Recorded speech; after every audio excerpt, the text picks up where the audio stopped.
Dottie, is it Valley Girl or your voice work? Because you are famous for it.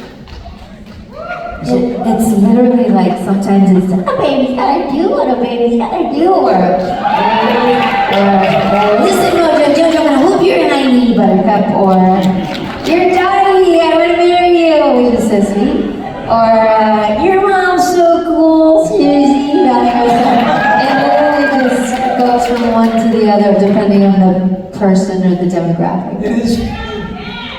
Better off dead, yeah. Better off dead than a baby without you.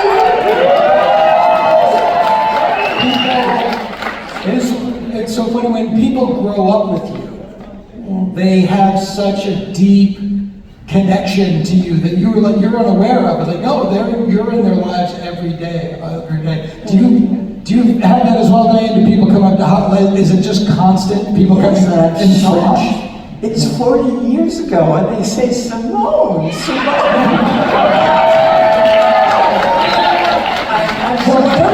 I'm so touched because this is my favorite movie I've ever done. And I love you guys, and we all love you, and we wouldn't be here without you.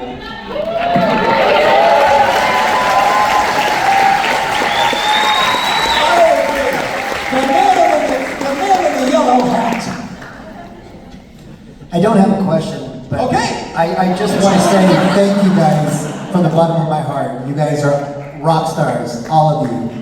Seriously, made a big impact in my life, and I imagine all of you guys too, right? So, it's not a question, it's a reality. You guys are awesome. Thank you. Thank you very much. That was sweet and true. Hi, E.G., love you so much. So, did Dottie inspire some of the other characters you created throughout your career? Thank you. Dottie kind of was like in her own little league, I feel, because, yeah, she was just different than most of the characters that I've done, the Valley Girl, like I said, the Valley Girl character, Lauren, was just like, this kind of trampier one, right? So to get to go from Dottie, who was kind of just like a little tomboy and innocent, to Valley Girl, I think they just all kept changing around, which is to like Sex Ed and the Rob Zombie movies, or Candy and Rob Zombie movies. So, to me, she was kind of in a league of her own, and that was what was so special about it. And I really miss Paul. I wish he was here right now. Yeah. Grateful that I got to be here.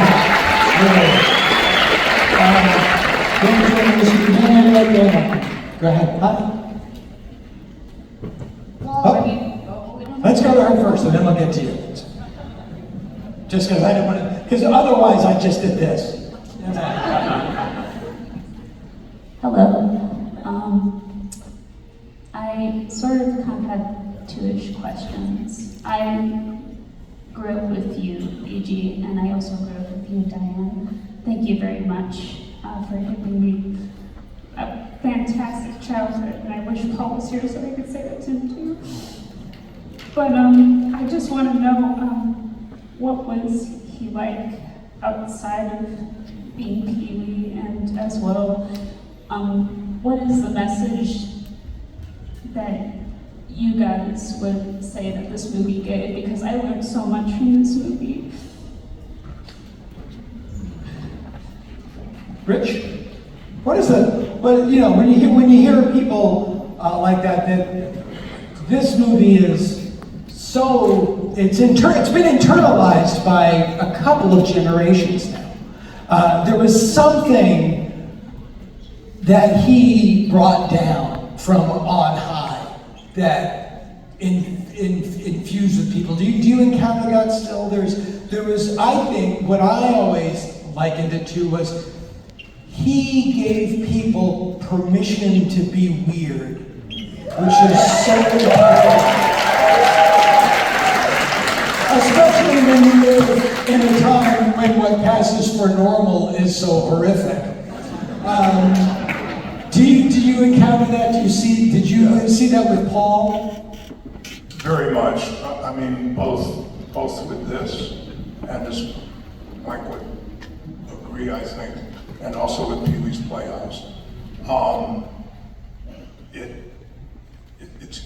What you said was exactly right. What we try to do with both of those things is to say, you can be different, and you can still be good, and you can still be cool, and you can still be wonderful.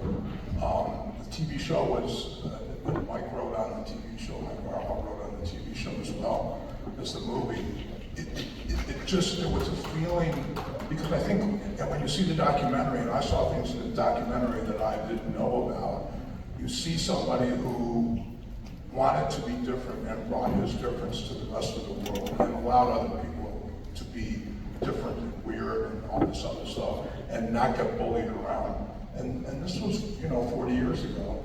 And the TV show started, almost 38 years ago. So it was a main, both with Mike and Phil Hartman and Paul in the writing, and what we tried to do in producing, just brought that out. I mean, it just was like, you can be anything you want, and you can still be successful, and you can still be popular.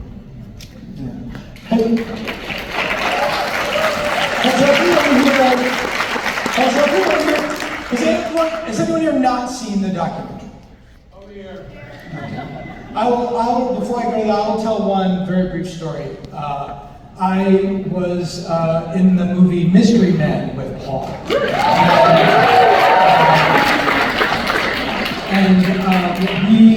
And this was in 1995, and he was coming back from a dark time.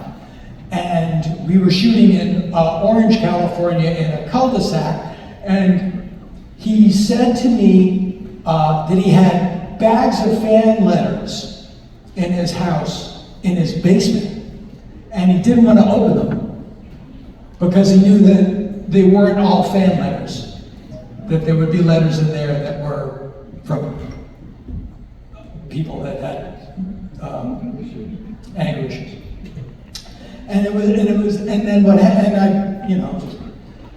But what happened was, the word got out that he was there, and every kid in a 10-mile radius came to this cul-de-sac and lined up from this house where we were shooting all the way to the end of it, just to meet him.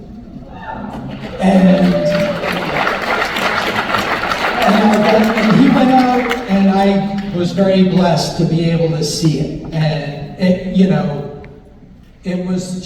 it's just pure love and affection. It was just like, it was a beautiful thing to see. So it was great to see that he knew that people loved him. It was really great. You had a question. I'll just give you my mic.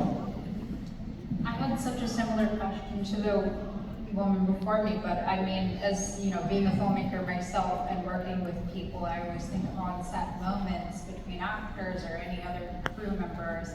Just